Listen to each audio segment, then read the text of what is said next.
We arrive at Davis Mountain State Park in the afternoon and start exploring.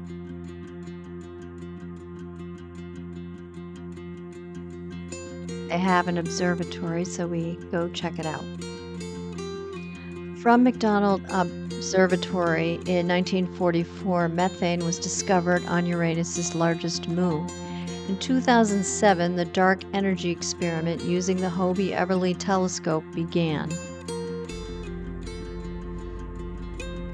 And this is the site where we see a javelina in the wild.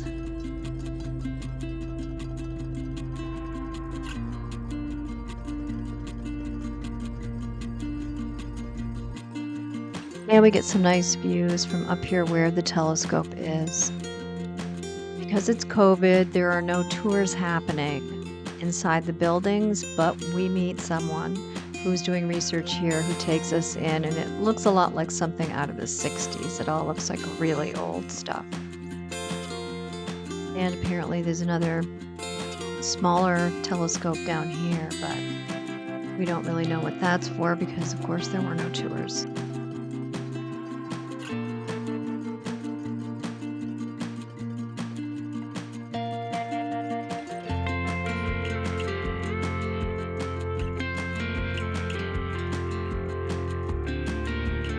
So we drive up even higher to another building. And I honestly don't know which of these has the Hobie-Everly telescope in it, but there's a lot of information in this one. But once again, there's no tour, there's nobody manning this, so we don't really know exactly which one it's in. The large dish-shaped structure here is the Very Long Baseline Array radio telescope, and it's one of 10 radio antennas spread across the United States that allows astronomers to make detailed studies of celestial objects. We do drive up to the top of the campground area and see the view. On our way out the next day, we get gas next to a thrift store/cattery. Takes us about 2 hours to get to Terlingua, where we're camping right outside Big Bend. And then we head in to do some exploring.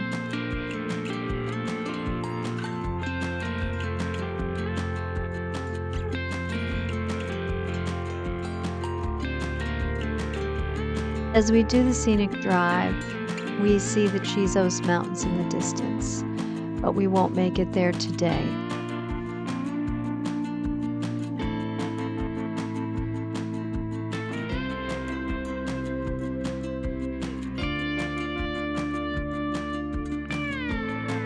Today's for stopping at viewpoints, so we don't do any hiking today.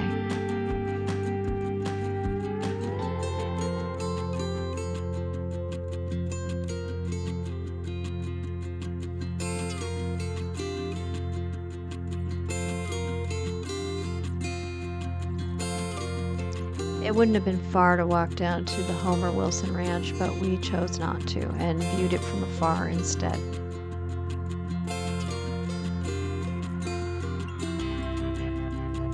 And that's the ranch in the distance. This is the Sotol Vista. You're looking towards Mexico, the Rio Grande, and Santa Elena Canyon. And we will be taking the entire drive down to that canyon at some point to hike into the Santa Elena Canyon. And there you can see it in that picture.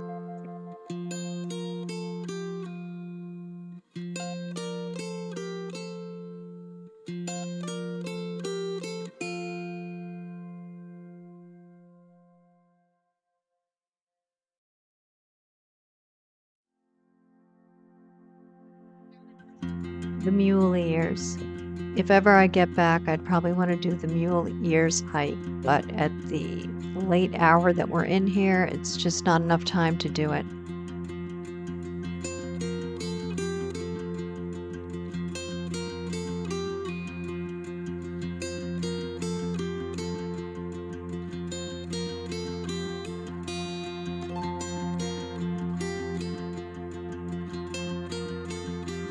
We stop in Castellón, where in 1922, a businessman planted and grew cotton here and had a cotton gin out here. But by the 40s, he wasn't making money, and so that stopped. In 2019, fire jumped the Rio Grande from Mexico and destroyed much of the historic district and visitor center here, but some of it has been able to be reopened.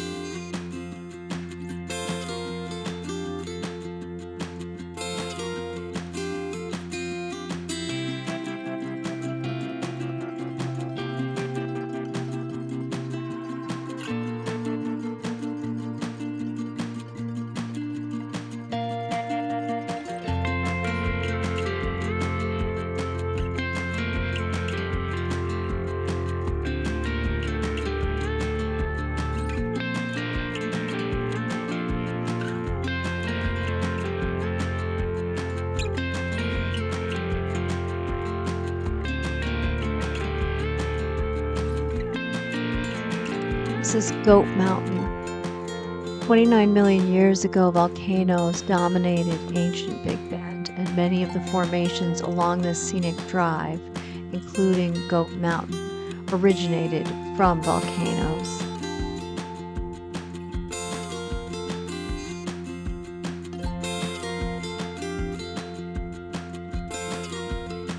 We get cleaned up at the campground and head out to Terlingua for a wild night out at the Starlight Theater for dinner, which is not a fancy place, but it is supposed to be haunted.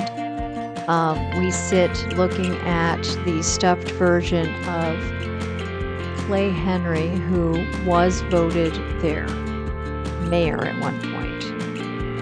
In 1986, Clay Henry won while running against a wooden cigar store Indian and a dog named Buster. We explore the cemetery while taking in the sunset.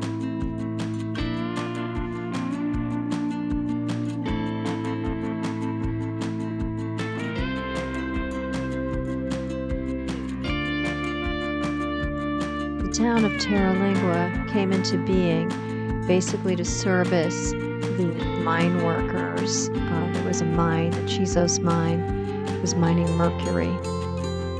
It's not much here, but there is a liquor store across from the campground. The next day, we do the hike into Santa Elena Canyon, which does involve crossing the Rio Grande twice, and it was kind of goopy on the bottom. You can see that you have to cross twice to make it over to where the path is. So at this point, I believe we are technically in Mexico hiking, because once you cross the Rio Grande, you are in Mexico.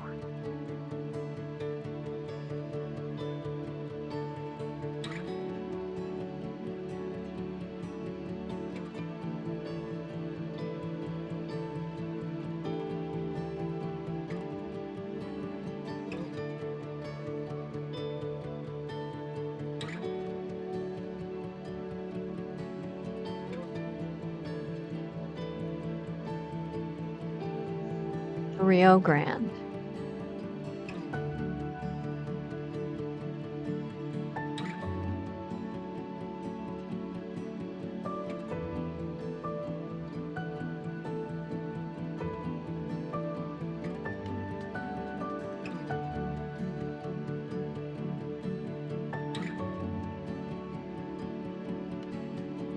Looking out towards the mountains from inside the canyon.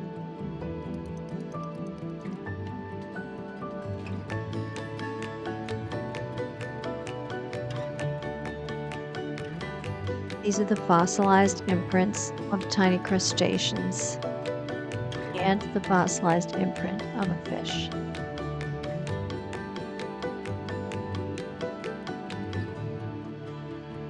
It ends at a tiny little beach where you kind of see someone standing, and then we head back out.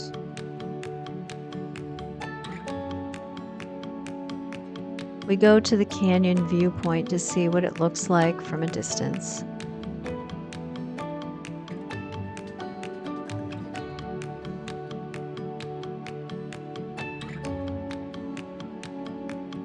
And then we head up into the Chisos Mountains.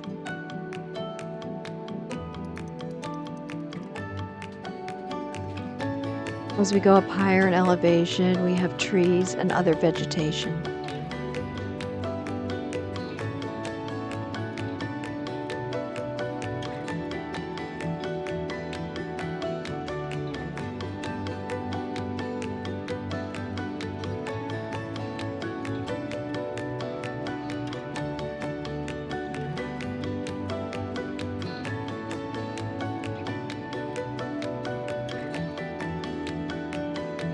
We do try and take a hike up into the mountain a little bit, but with the black bear and mountain lion warnings, we get a little too freaked out and turn back pretty quickly.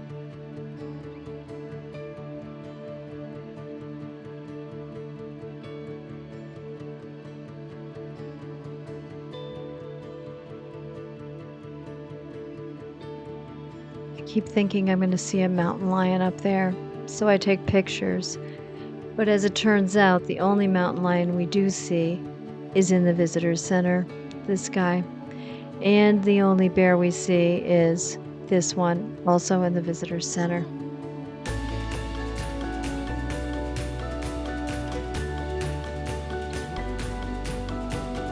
But we do the short walk down to the windows viewpoint and take some pictures of that.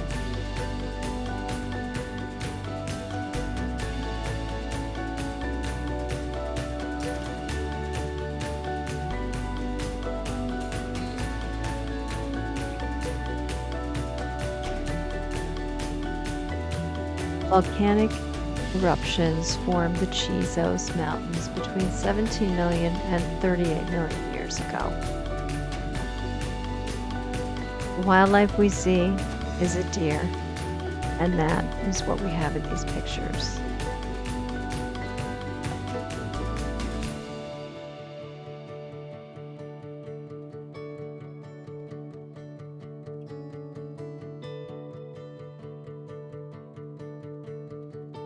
We've had a long day, so we head back to the campground for a fire and sunset.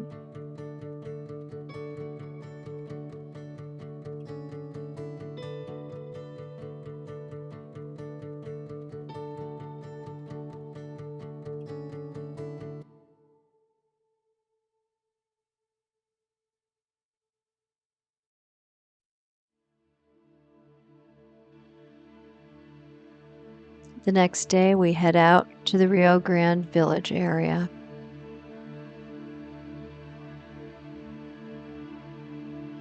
We take a nature hike that leads from the campground down in this area.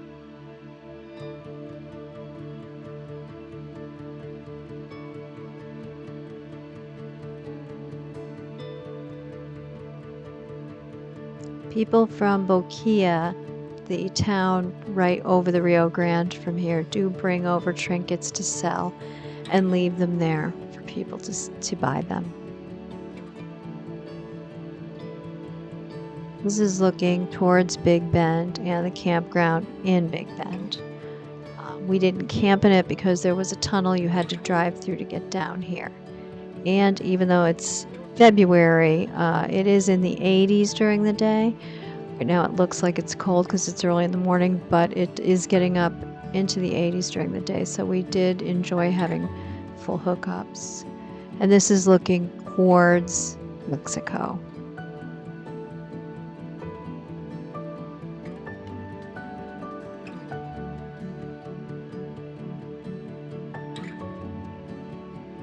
Here you can see the Rio Grande, and the town is like in the distance. We head back to our car, which is through the campground to get to it. And I see some birds that I can take pictures of. There were plenty of birds out there, but we didn't really sit around to watch birds, although I do see this couple here. And then we see what we assume is a coyote that hides from us but he walked straight through the campground during the day.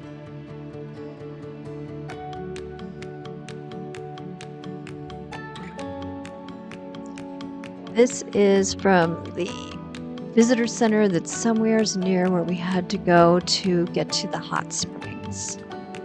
The hot springs, you drive down a dirt road to get to, and in the little Fiat, we had to do a little more hiking than we would have wanted to get to this historic hot springs district.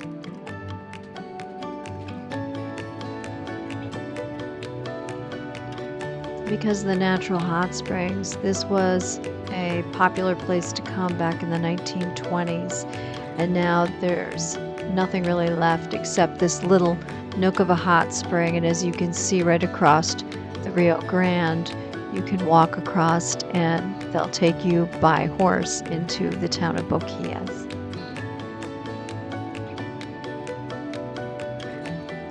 We do soak in the hot springs for a bit and then walk back up and get changed and head to another part of our adventure.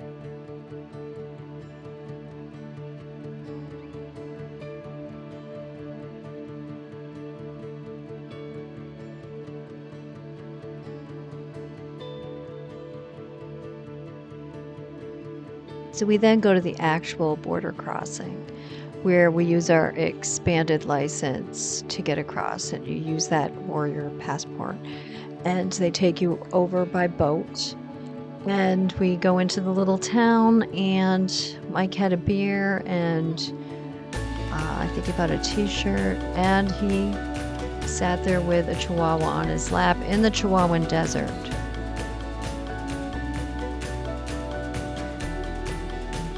Town depends on tourism to survive, and we did have somebody who attached themselves to us who acted as a guide to take us to where to eat and things. And this is the actual border crossing. One more overlook before heading out. From here, we head back up to Panther Junction, where we left the RV, to then head out, and we hit the fossil discovery exhibits on our way. Fossils from a dinosaur who was the largest flying creature known were found here, as were bones from T-Rex and other very large dinosaurs.